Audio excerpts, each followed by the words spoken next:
Bismillahirrahmanirrahim. Alhamdulillah hamdan kathiran tayyiban mubarakan fihi. Nahmadu wa nashkuru alhamdulillah alladhi rafa. Today, Nigeria perhaps has nothing in terms of Ogul again. What about yam? Now you can see the work of Allah in the eastern part and also in the western part. You have a lot of yams. Because then we had a lot of farmers. Then if you go to the northern part, what do you see? Tomatoes, onions, Yes. pepper, beans, white and red, in abundance. Where are those today? Even for the little ones we have, how much does a basket cost? When I say basket, not the local made basket, I mean the rubber basket. How much does a basket cost now? Talk of Irish potatoes. 4,500 naira as at 1.5 weeks ago. Let's assume we have a family of 7. For how long would it take that basket of Irish potato? Then when you talk of vegetables, quote me right now, there is no any part of Nigerian state you plant vegetables, either 1 or 2 or 3, that they will not grow. They will certainly grow. Vegetables. Even some people go to their backyards. I went to Osun State one day, I think in the year of my service around 98. Those who hosted us, they wanted to cook for us. They had to go to just behind the house and pluck some vegetables. Fresh, greener, sweeter, and delicious. Unlike the fake ones we have in our markets today. And because we have a lot of fake people. So if we have fake people, we have fake produce. Up to now, though our government is trying, so they said. And so we see. Many people have left their professionalism, their fathers, their ancestral professionalism, family. They are all in town now. They have become commercial drivers or commercial riders. And the question is, if in each state where there are farmers, each state has lost about 75-80% of their farmers. They are now in the metropolitan towns. What do you think is going to happen in the nearest future?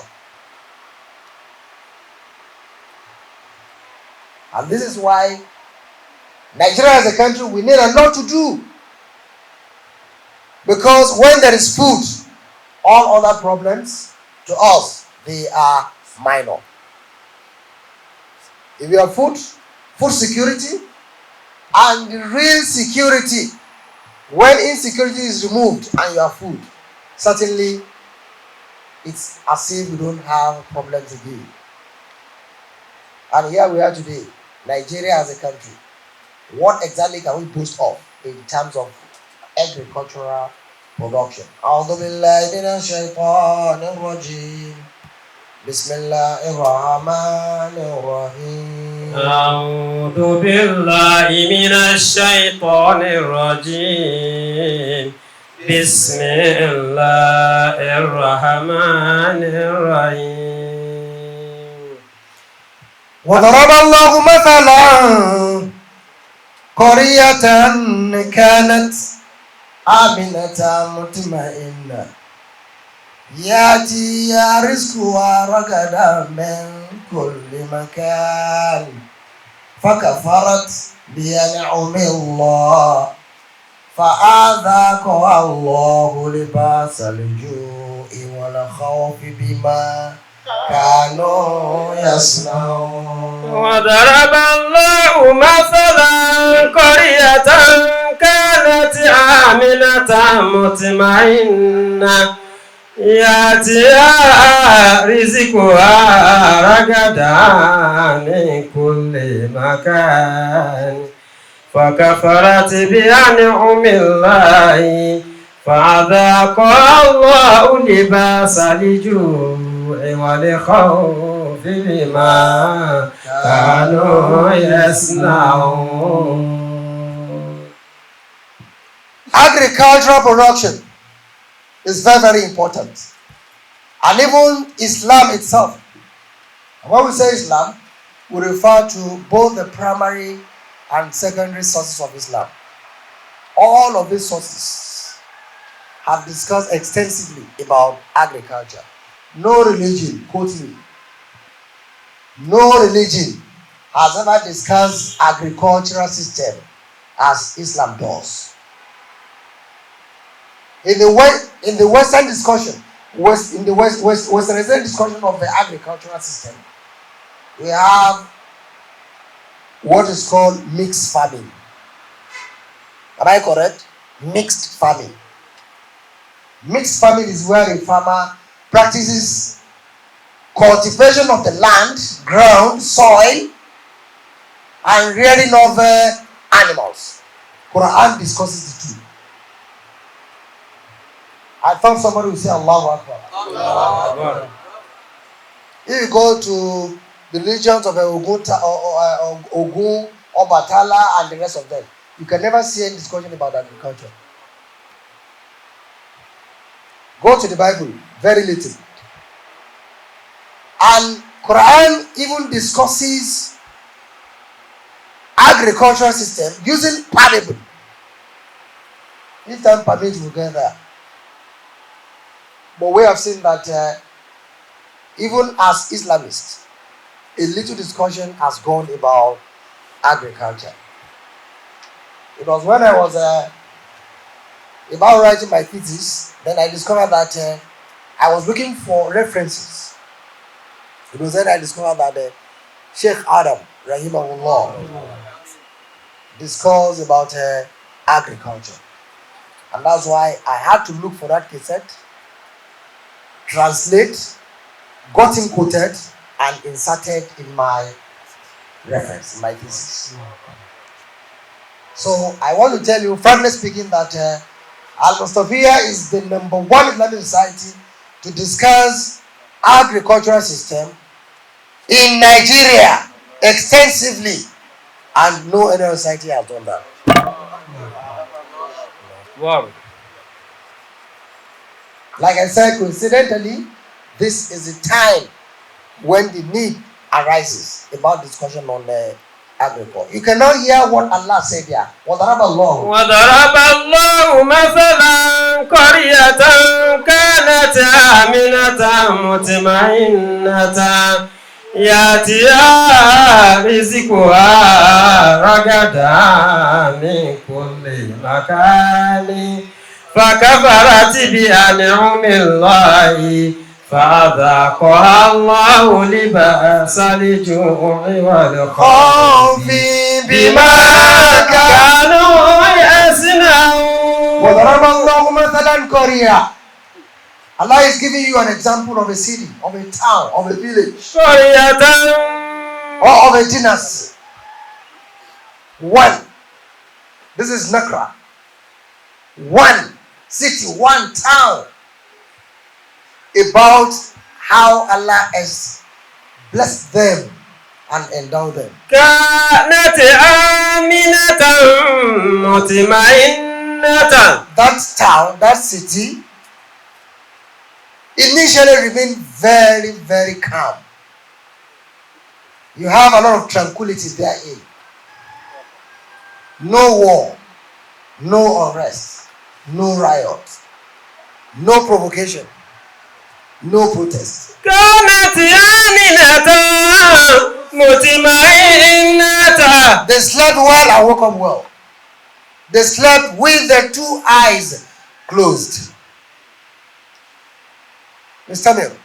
كانت آمنة مطمئنة يأتيها رزقها رغدا من كل مكان يأتيها رزقها رغدا من كل مكان.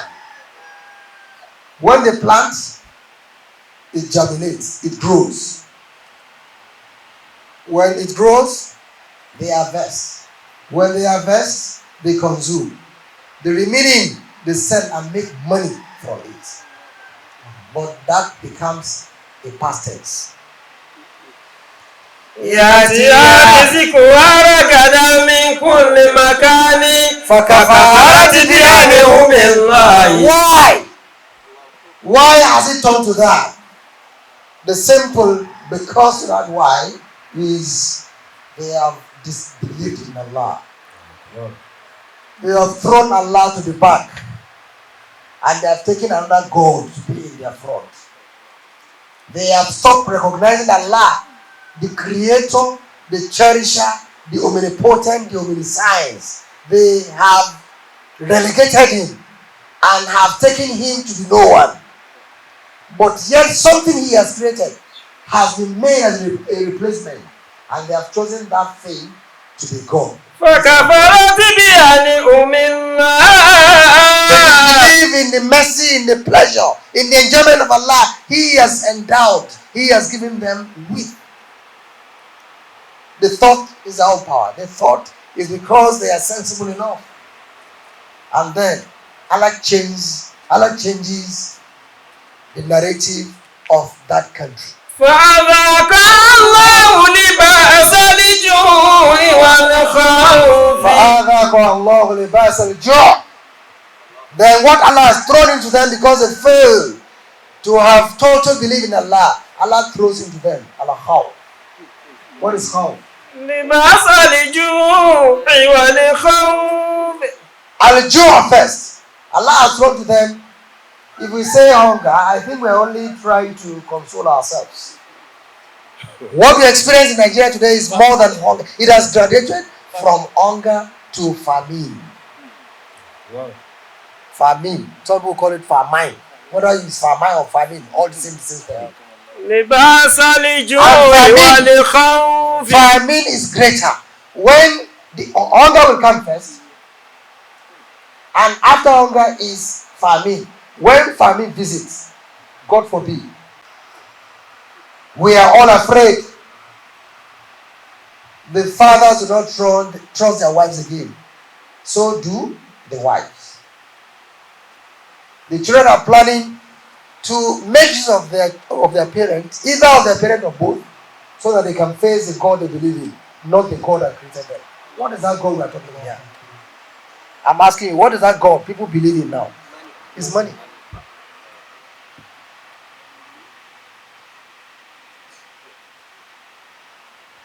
So much that now we don't even want to deal with our own currency again.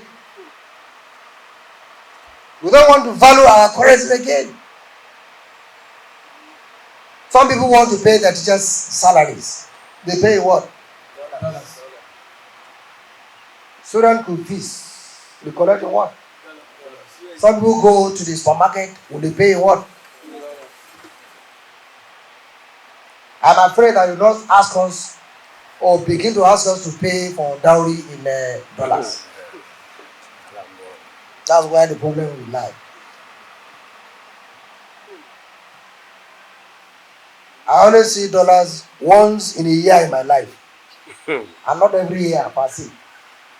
Only when I'm going for Hajj. فكفرت بأنعم الله فأذاق الله لباس الجوع والخوف بما كانوا يصنعون. بما كانوا يصنعون.